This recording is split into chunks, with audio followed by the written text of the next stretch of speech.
Честность, порядочность, доброта, заповеди матери Михаил Николаев пронес через всю жизнь. Воля и ответственность за свои поступки проявились у Миши рано. После 7 класса он уехал к старшему брату в Жиганск. Жизнь в интернате и летняя страдная пора научила этому юного Михаила. У якутов есть понятие «джилга». Чаще его переводят как «судьба», «предопределение».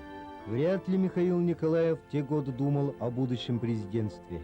Но умение смотреть далеко вперед, проницательность, огромная сила воли уже присутствовали в его характере.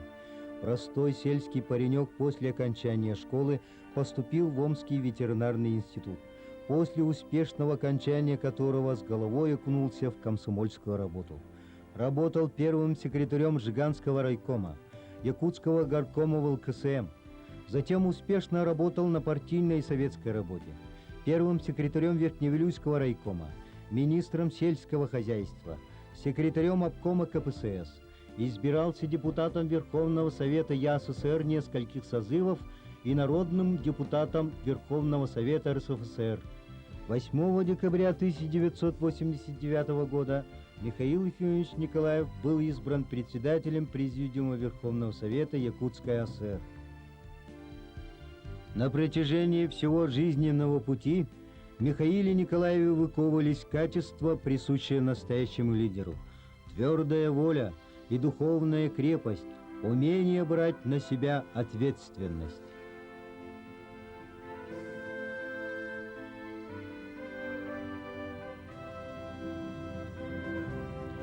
20 декабря 1991 года народ республики доверил Михаилу Ефимовичу Николаеву высший государственный пост. Михаил Николаев уверенно принял на свои плечи громадную ответственность за судьбу республики. Сегодня, уже с исторических позиций, нам видно, какая громадная ноша легла на плечи первого президента, показав его жизненную стойкость, силу духа на все последующие годы.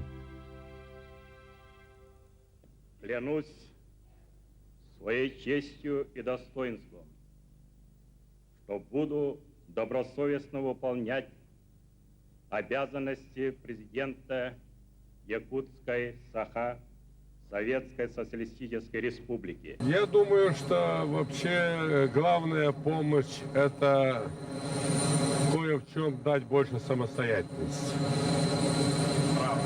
Это главная помощь. Республика автономная владела и распоряжалась местным хозяйством. Что это такое? Это коммунальное хозяйство, местная промышленность в виде промкомбинатов. Так. И, пожалуй, все. А все остальное – это была собственность союзных и федеральных министерств ведомств. И вполне естественно, та громадная прибыль, которая создавалась на территории республики, она не поступала обратно в республику. Наше понимание суверенитета было позитивным. Мы стремились политикой опоры на собственные силы ослабить разрушительные процессы, охватившие все сферы жизни России.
Дорогие наши ребята,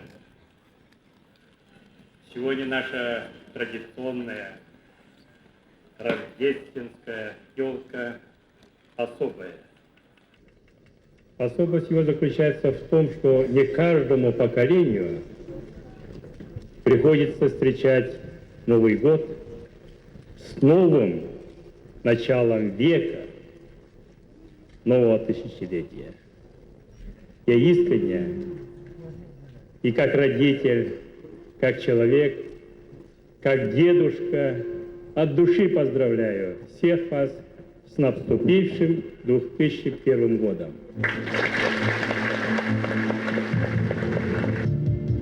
Особенно в последние десятилетия уходящего века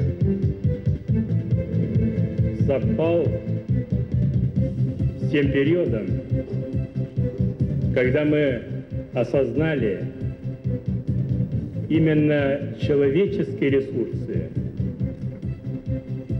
способны на все, чтобы преобразовать нашу планету.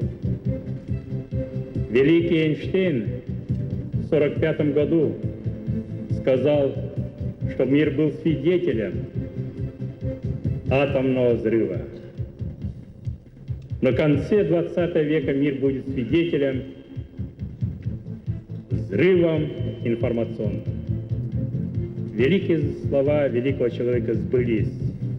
Именно сегодня мы, сидя в этом маленьком зале,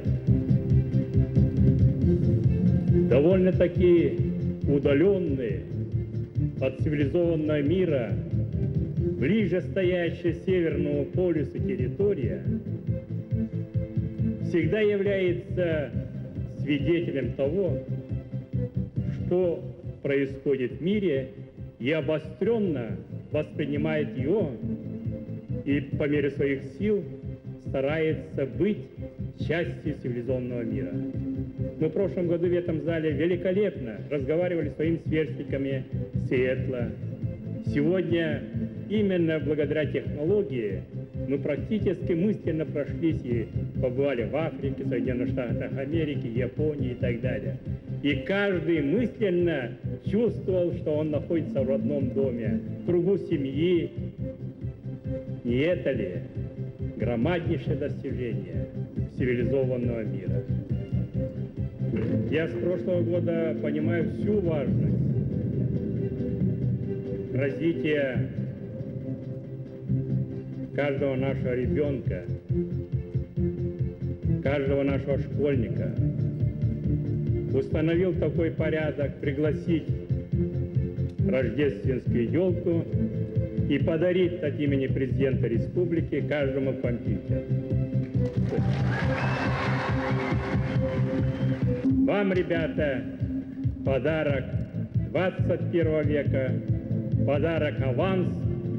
Именно вы, я мысленно вижу в этом зале будущего президента нашей республики, будущие крупнейшие руководители наших объединений, компаний, корпораций, будущее Якутии.